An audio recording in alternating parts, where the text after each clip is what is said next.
the second time that she has taken the class. So we have some people that are new, we have some people that have taken it multiple times. The classes are fun. So a lot of people want to come back, and this experience is like no other. It's like a bungee jump. Ladies and gentlemen, make her feel welcome. How about a big round of applause for Max McGee?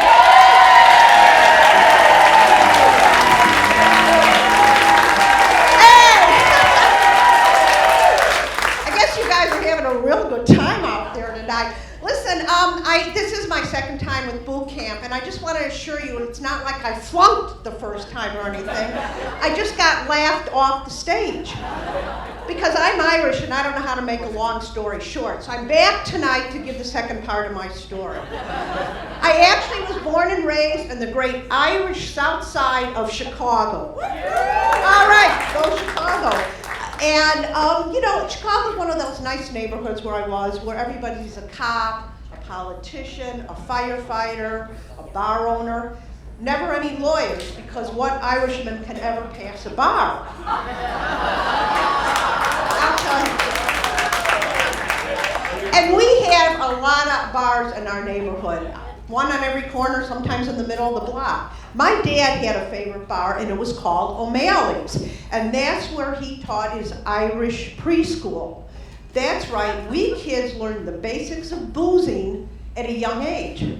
Because how can the Irish keep up their Irish legacy of drinking unless they start the kids early? They did try to get the nuns in on it too, but those nuns, they kept stealing those little liquor bottles. It was quite a habit.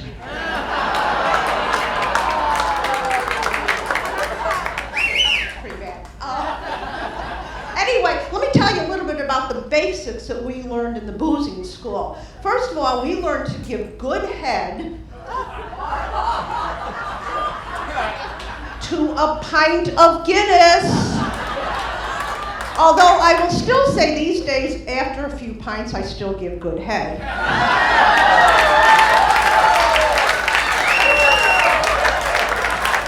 We also learned that no self-respecting Irishman ever drinks green beer on St. Patrick's Day because they might have snuck vegetables into that thing. And we kids learned how to stagger home without really staggering. We Irish have a saying that says, don't take life seriously. You're not going to get out alive anyway. So it's when we die that we actually have the best time of our lives, because that's when we throw ourselves the best party we've ever had, the Irish wake. Some of you have been there. I can hear the Irish friends back there saying that. We go throw an Irish wake. I mean, it's as fun as a wedding, except that there's one less drunk. And you can't just throw any kind of party. It has to be a wake, and there's rules and regulations because you don't want to flunk wake planning and implementation. You'll embarrass the neighborhood. So there's a couple of rules. First of all, the body needs to lay in a casket in the front room of the funeral parlor. Kind of like a damn buffet. And then the grieving family needs to dress in their Sunday finest. Think of leprechauns walking along on St. Patrick's Day. And they have to serve the best in food and liquor. Always Irish Guinness beer, Jameson's Irish whiskey, and White Castle hamburgers. Yes! White Castles are the best things to eat when you're drunk on your ass at 4 o'clock in the morning when you need something.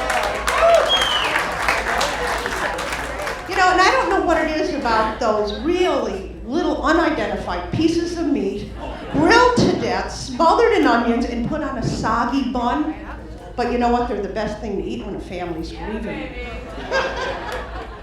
And then the guests also have some rules too. First of all, the guests need to have a few belts in them before they come to the funeral parlor. Why is that?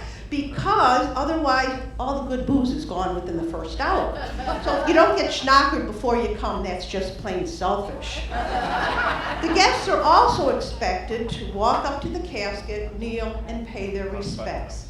I don't know why they call it that. Have you ever heard some of the things that are said over that casket? Oh my God, she's finally stopped talking. Wow. And who the hell picked out that ugly dress for her? She's gonna have to wear that through all eternity. Oh my God. After that, then sometimes the guests will, honest to God, they'll leave mementos in the casket. I've seen such things as baseball bats, hockey sticks, golf clubs, stuffed animals, Hershey Kisses. I mean, what? Don't they think there's a Costco up in heaven? I mean, really. After that, everybody brings their food and beer, and you come and you party around the body. And that's when things really start getting crazy. We Irish, we can't carry a tune as well as we can carry a pint, but we don't care that night because we're gonna get out there and we are gonna sing. When Irish eyes are drinking. And of course, by the end of the night, it's, and another one, and another one, and another one bites the dust.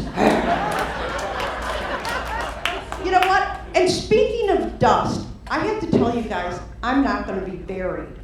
I'm claustrophobic.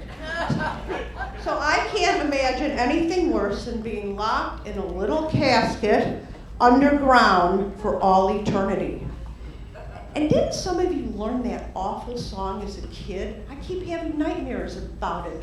The worms crawl in and the worms crawl out. They eat your gut and they spit them out. Who needs that?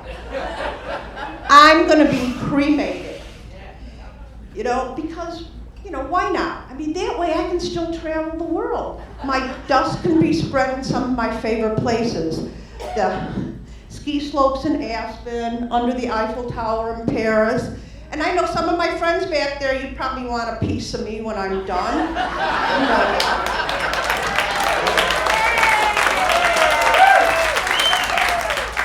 But I will tell you, the thing that really excites me about getting cremated is because finally I'm going to have a sizzling, hot body.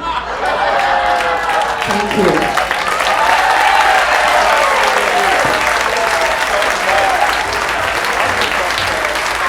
That's the sizzling hot Max, folks. Let her know.